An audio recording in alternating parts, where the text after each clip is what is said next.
The sea gave no warning.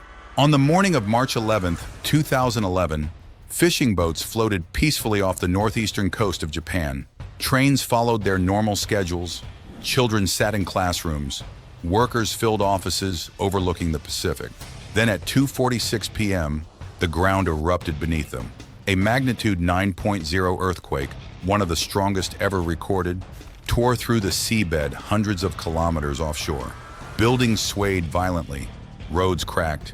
Millions of people instinctively reached for cover. But the earthquake was only the beginning. Far out in the Pacific, the ocean itself had already begun to change. As the seafloor suddenly shifted upward, it displaced an unimaginable volume of water. The wave that formed was almost invisible in deep ocean, racing toward Japan at the speed of a passenger jet. Fishing vessels far offshore barely noticed it. Along the coastline, however, an entirely different disaster was unfolding. Sirens echoed across towns that had practiced this moment for decades. Emergency alerts flashed across televisions and mobile phones. People ran. Some made it. Many did not. Minutes later, walls of black water crashed into the Tohoku coastline, carrying ships, cars, houses, and entire neighborhoods inland. Ports that had supported families for generations disappeared beneath the flood. More than 120,000 buildings were destroyed. Nearly 20,000 people lost their lives or remained missing.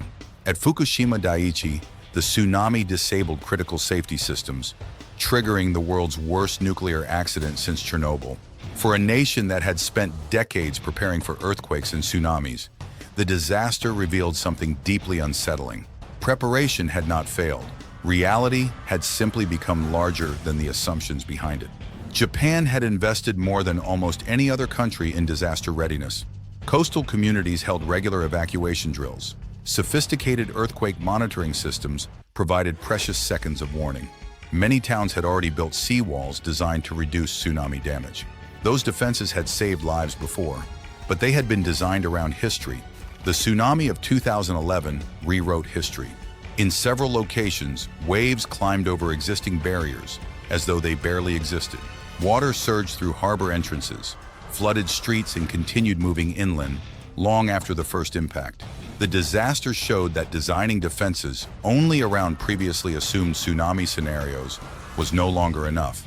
The next one might be even bigger. That realization forced Japan into one of the most difficult national debates of the 21st century. Should entire coastal communities be abandoned forever? Should families leave the sea behind and rebuild on higher ground? Or could engineering make it possible for people to continue living beside one of the most dangerous coastlines on Earth? Each option carried enormous consequences. Retreat promised greater safety, but threatened centuries of history. Many coastal towns existed because of the ocean. Fishing fleets, seafood industries, and commercial ports supported local economies and shaped regional identities. Moving inland meant more than changing addresses. It meant changing entire ways of life. Rebuilding exactly as before was equally difficult to justify. No government could ignore the possibility that another catastrophic tsunami would eventually strike. Japan needed a new approach. The answer was neither complete retreat nor blind confidence. Instead, engineers, scientists, and planners developed a strategy built around one simple idea: never depend on a single line of defense. Early warning systems would become faster. Evacuation routes would be redesigned. Hillsides would receive new emergency shelters. Communities would improve disaster education. And along the most vulnerable stretches of coastline, Japan would begin expanding and rebuilding tsunami defenses on a scale rarely attempted before.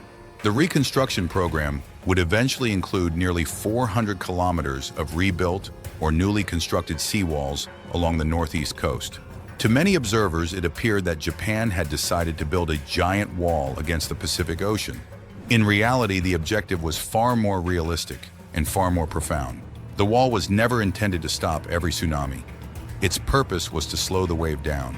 If engineers could weaken the force of an incoming wave, delay flooding by even a few minutes, and give families enough time to reach higher ground, thousands of lives might be saved. Those few minutes became the most valuable resource in the entire project. But turning that philosophy into reality would prove vastly more complicated than simply pouring concrete along the shoreline. Because the greatest challenge was never building the wall. It was building one that could protect people without destroying the very coastal communities it was meant to save. Finding that balance began far from the coastline.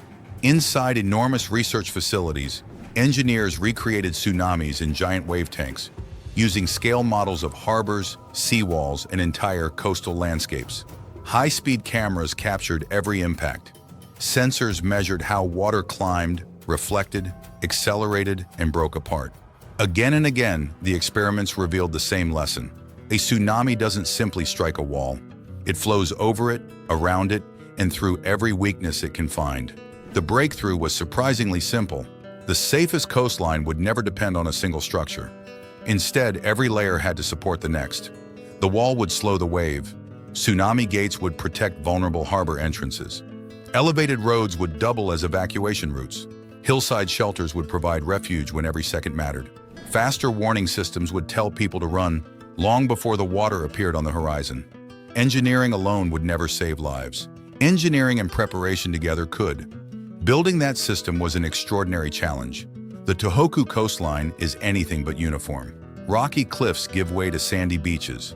Narrow bays funnel water into powerful surges, while broad coastal plains allow flooding to spread rapidly inland.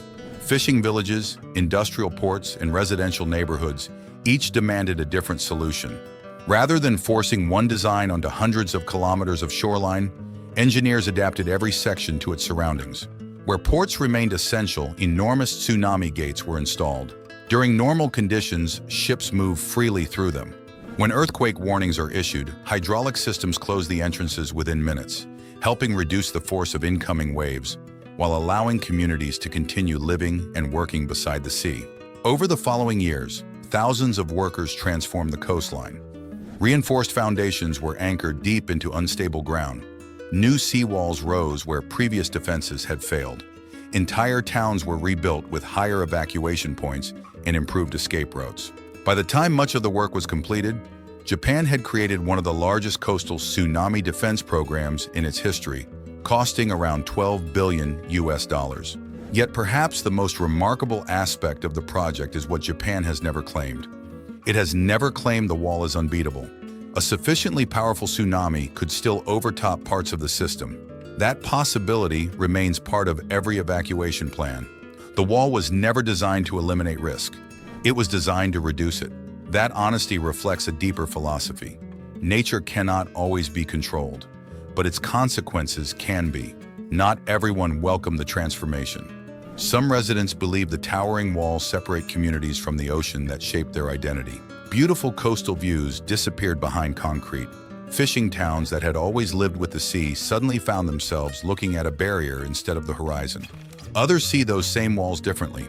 They see the faces of neighbors who never came home in 2011. For them, the price of changing the landscape is small compared with the value of giving future generations another chance to survive. Neither perspective is entirely right. Neither is entirely wrong. That is precisely what makes this project so important. It is not simply an engineering story. It is a story about the difficult choices every society must make when confronting risks that can never be eliminated. As sea levels rise, coastal populations continue to grow, and extreme natural disasters become increasingly expensive. Countries around the world are studying Japan's experience. Few will build walls exactly like these. Their geography, economies, and coastlines are different, but the underlying lesson is universal. Waiting for disaster is always more expensive than preparing for it. The true breakthrough was never almost 400 kilometers of concrete stretching across the Pacific coast. It was a fundamental change in thinking. Japan stopped asking how to rebuild after the next tsunami. Instead, it asked how to ensure that when the next one comes, and one day it will, more families will have the precious gift that was missing for so many in 2011. Just enough time to make it home again.